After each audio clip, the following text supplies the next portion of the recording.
Hello everyone, this is Smita and I'm one of the expert language tutors at DL School.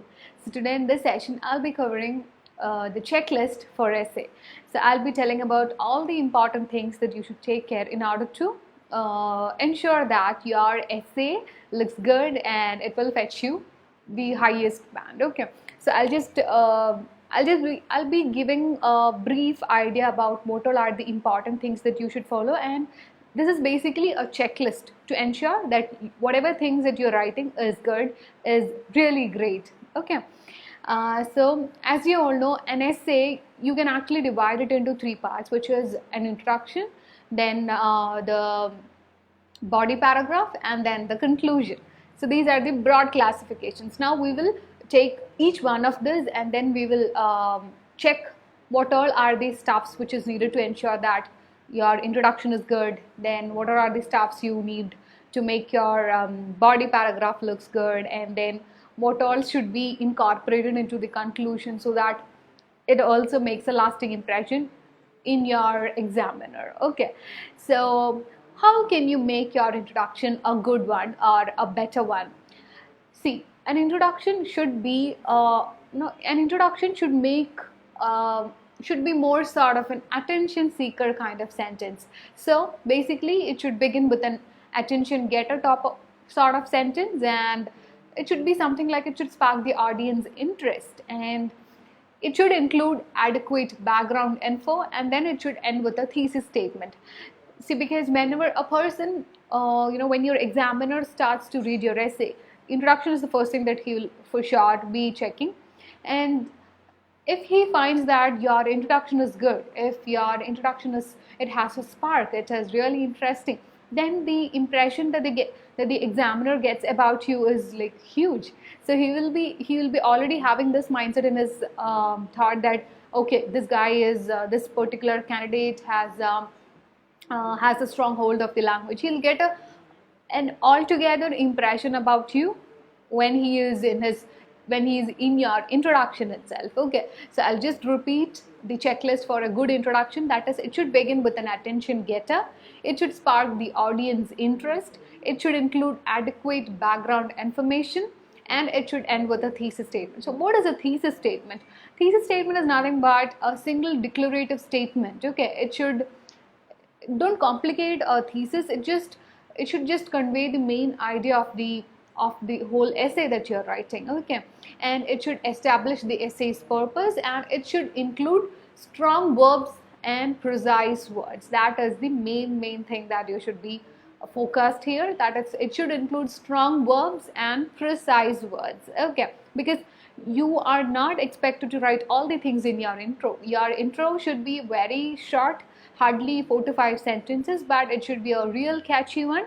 That is why I said use of precise words. Okay, should be very cautious on all of the words that you're using in your introduction. Okay, so that's all regarding the good introduction, and I've already told you about what is a good thesis will be. Now let's move on to the body paragraph. See, body paragraphs can be 1, 2 or 3. Don't ever stick on to one body paragraph. Instead, split it to at least 2 or 3. Okay, that will make the reader look that you have done a good job in this essay. Okay, that is it is the wiseful categorization of the paragraph. Okay, that is all can be made out by seeing your body paragraphs wisely categorized into 2 or 3. Okay, so what is the checklist for a good body paragraph? It should always begin with a topic sentence, and it should include adequate examples and explanations. It should help support the thesis statement, and it should have a smooth transition to the next main idea paragraph. So yes, it is very important that you should have a good topic sentence, and after the topic sentence there should be an explanation that is following it, and then there should be an example that is following it, and then when you are moving from one paragraph to the other, there should be a smooth transition. So I'll just again take up all these things and then I'll describe in detail what is this. Okay, so let's take a topic sentence. So how can you make sure that your topic sentence is good? So in order to make your topic sentence look good, it should be more of a single declarative type of sentence, and it should convey the main idea of the paragraph. For example, if you are writing a particular opinion, no, not an opinion, if you're writing a particular advantage kind of thing, then by reading your first line of the paragraph, the person who is reading it should get an idea what your paragraph is going to be, what your paragraph is all about. Okay, that is what I meant by, it should convey the main idea of the paragraph. And whenever you're writing a topic sentence, you should be very, very careful to make it very precise. Okay, use precise and specific words, and be brief. Only include the important information, and be very, very clear on whatever things that you're writing. See, it is not an explanation. A topic sentence and an explanation has got a lot of difference. When you're writing an explanation, you can include additional information, but when you're writing a topic sentence, you should be very, very cautious. You should use very, very precise words, and you should tell only the things that are important. Okay, so that's all regarding the topic sentence. Now let's move on to examples. See, in almost all the type of essays that you will be getting in your IELTS exam, there will be after the question, whatever question that you are being given, after that there will be given, please include relevant examples from your experience or from any other experiences to support your essay. Okay, this will be given in almost all the essays, so you'll have to add informations about examples. So how can you make sure that your example is good? See, when you're quoting a particular example, then it should always support the topic sentence and the thesis statement, because you should not be like talking about one thing in your thesis statement and then other thing in your topic sentence, and then when it comes to the example, it's altogether a different thing. No, everything should have a sync. Everything should be linked to each other. Okay, so whatever things that you're giving as an example should be relevant to the topic sentence that you have used. Okay, next is that, whatever things that you are telling in this example, it can include facts, quotes, or details. You can include any of these, and it should be directly related to the main point in which you are trying to establish. See, whenever you are giving a topic sentence, the things that are following it should make sure that whatever thing that you have told in the topic sentence is getting proved or it's getting established. So your example should establish the topic sentence. So if you follow all these things, then you can make sure that whatever things that you have given as the example is really good, and it is supporting you with the topic sentence as well as the thesis statement. Okay, so the example part is done. Now let's move on to explanation. See, the checklist for a good explanation is, it should be always written in your own words, and it should always link the example to the topic sentence, and present the audience with a thought-provoking information. See, here you can write it in, the usage of words, you have a lot of freedom in that. It should not be like precise. Your precise usage should come in your topic sentence and in your introduction. But when it comes to explanation, you can just keep on explaining, but make sure that you're not repeating the informations in multiple sentences. Okay, now what is it?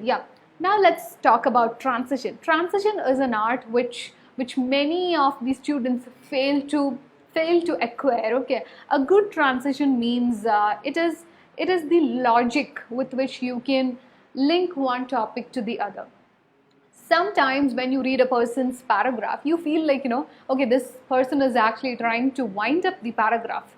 See, that happens because of your inefficiency to have a good transition from one paragraph to other. Okay, see, a good transition means it is like you are informing the examiner that you're not done writing, you need more, there is more coming on the way. Okay, so the transition is like it leads to the next body paragraph. So your transition should be really good, and it should have a flow, and it should automatically sync or link the next paragraphs. Okay, so that's regarding the transition. Now let's move on to the conclusion. What is a proper conclusion? How can you ensure that your conclusion is good and it is up to mark? See, whenever you're writing a conclusion, it should ensure that you are restating the thesis. That is like you are summing up all of the information that you have covered in your introduction, in your body paragraphs, everything you're covering up, and then it is like bringing the essay in a full circle. That is what is happening in a good conclusion. Okay. And see, if it is like, what are the actions, if the question was what are the actions that you can take in order to prevent this particular thing or that particular thing, see, then your essay will be all about like the preventive measures or the preventive methods that you can adopt.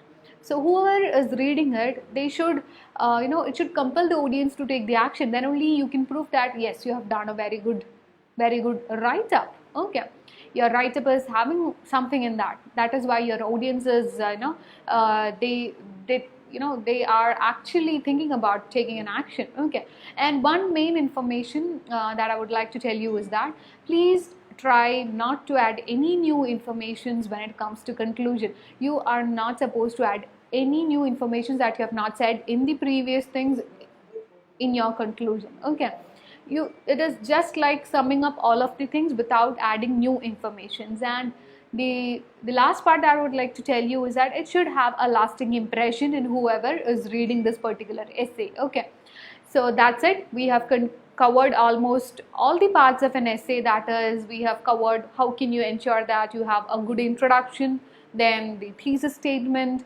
then the body paragraph. The body paragraph, again, we have split it into 4, that is a topic sentence, then explanation, then example, then transition. Okay, finally we discussed about conclusion. So that's all regarding a very good essay. Please keep in mind all these things whenever you're writing or practicing essay. Okay, so that's it. I hope the checklist for essay was a good topic and it was useful to you.